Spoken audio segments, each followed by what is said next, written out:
The Washington Commanders ended their playoff drought in 2024 and had one of the best seasons in franchise history, mainly because of the emergence of Jaden Daniels, legit top quarterback in the NFL, but Jaden Daniels wouldn't be where he is today without a solid passing attack led by Terry Mclaurin.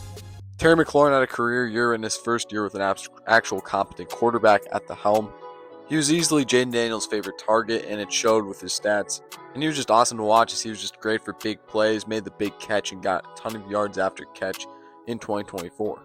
Jaden Daniels is definitely the number one most important player on the Commanders' offense, but easily number two, you gotta have Terry Mclaurin. Terry Mclaurin is the second most important player on this Washington Commanders' offense, but currently he's not even with the team. That's right, I don't know if you guys have seen, but Terry Mclaurin has yet to show up to training camp as he is likely holding out for a new contract with the Washington Commanders. This is a very peculiar situation as the Commanders, as we know, were hot off their best season in decades. Terry Mclaurin finally had a good quarterback throwing him the ball, and now he seemingly might leave Washington. Mclaurin truly was awesome last year with 1,096 receiving yards, 13 touchdowns, averaged 13.4 yards per catch, and he had 82 receptions. After the Commanders' success last year, it is understandable that Mclaurin could be looking for a big pay raise, but it seems like the Commanders won't budge at this point. Terry Mclaurin isn't earning a ton of money right now as he is currently on his 3-year, $68 million rookie contract extension. However, he is set to hit free agency after next year, and wanting to stay with a winning team like the Commanders, it's understandable that he wants to get a big extension done so he can stay there long term. Currently, like I said, Terry Mclaurin isn't earning a ton of money. In fact, he's not even the most highest paid wide receiver on his own team, as Deebo Samuel is earning $71 million, while Terry Mclaurin is only earning $69 million. Guys like Jalen Waddle, Devontae Smith, Nico Collins are all earning more than Terry Mclaurin, and you could easily argue that as a wide receiver one, Terry Mclaurin should be earning way more than all those. Now, I don't think Terry Mclaurin should nearly be earning Jamar Chase, Justin Jefferson type numbers, but if he is seeking that kind of money, then it's almost understandable why the Commanders are shooting him down and why he's visibly frustrated in his interviews. I've been pretty frustrated, I'm not going to lie. Everything that has transpired up until this point has just been disappointing and frustrating. I've wanted to continue my career here. I've created my life here. My wife and I have bought our first home here. So this has been somewhere where I've always wanted to be. And that doesn't sound like a guy who's exactly ready to get traded out of Washington. Like I said, Mclaurin likely won't be earning Justin Jefferson, Jamar Chase type numbers. What would be more realistic is the sort of deals that have been going down this offseason, as we saw T. Higgins, DK Metcalf, and Garrett Wilson get big extensions, not nearly as much as Justin Jefferson, Jamar Chase, but still up there with among the highest paid wide receivers in all football. It's not like the Commanders are even in a cap crisis right now. Obviously, you're going to want to pay Jaden Daniels a couple years down the road, but you still have plenty of money to give Terry Mclaurin a big extension that he's looking for. He clearly wants to stay in Washington with this winning team.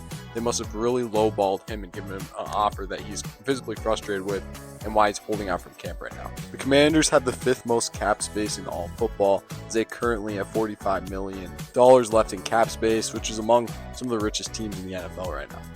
Mclaurin clearly doesn't seem happy, and the team definitely wants him here, so it's interesting that they haven't gotten the deal done quite yet. This is kind of similar to the Brandon Ayuk situation that we saw last year, as Brandon Ayuk held out from training camp until he was given a new contract with the San Francisco 49ers, a winning team that definitely wanted to keep him around for the long haul. The only difference is I think Terry Mclaurin is way better than Brandon Ayuk and deserves a little more money than Brandon Ayuk. Terry Mclaurin is a very valuable asset. Like I said, second most important player on this Commanders offense, and the Commanders would be wise to get a deal done. Without Terry Mclaurin, this pass stack is very sketchy, as Jaden Daniels doesn't have a ton of options. Sure, they got Deebo Samuel in free agency, but Deebo Samuel hasn't come close to notching 1,000 yards since his only 1,000-yard season of his career in 2021. Sure, I think Cliff Kingsbury could have some fun, but if Kyle Shanahan can't unlock you, then I have a very hard time believing that Deebo Samuel is going to have a career year in Washington.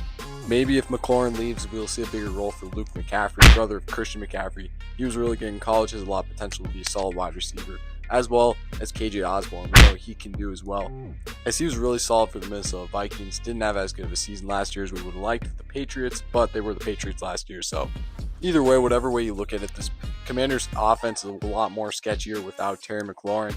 I would just really like to see them keep him around. The Commanders haven't voiced that they have sought trade talks quite yet for Terry Mclaurin, but it seems that we are getting towards that point. as they haven't found a deal for Terry McLaurin. He is currently on the PUP list at training camp, and he has not reported yet, and he clearly will not report until they get a new deal done or he's traded. If worst comes to worst and the Commanders decide to move on from Terry McLaurin, which I think would be a huge mistake, but if they do, there are some suitors I could see him going to. First of all, we got the New England Patriots. They have the most cap space in all of football, and they desperately need wide receiver help. Stephon Diggs is not enough. He's old. He's coming off a significant injury, and yeah. A sneaky team could be the Las Vegas Raiders. They got cap space. They don't really have a ton of wide receivers except for Jacoby Myers. And honestly, if they got McLaurin, this offense looks really scary with Brock Bowers, Ashton Jeanty, and Geno Smith throwing the ball downfield. This guy throws for a lot of yards, and Terry McLaurin would definitely get a lot of targets in this Las Vegas Raiders team. Especially after cutting Christian Wilkins, which I have no idea why they did, but they definitely have the cap space to pay a guy like McLaurin to help their offense. Or heck, why not the all-in Pittsburgh Steelers? They've shown that they're all in on winning a championship with Aaron Rodgers, even though that is absolutely not going to happen. But yeah, they trade for Jalen Ramsey, signed Aaron Rodgers. This team is apparently all in on winning a Super Bowl, and they definitely could pay Terry McLaurin. Either way, the situation is pretty weird, and it will be interesting to see how the Commanders go about this new contract for Terry McLaurin. He is a free agent after this year, so a deal will have to be done at some point. Whether he gets traded or plays as a Commander this season is still to be seen. My guess is that they'll get a new deal done before the season starts. But yeah, who knows? He could be traded by the season start. Thanks for watching. As always, if you like these football videos, please subscribe, and we'll see you next time.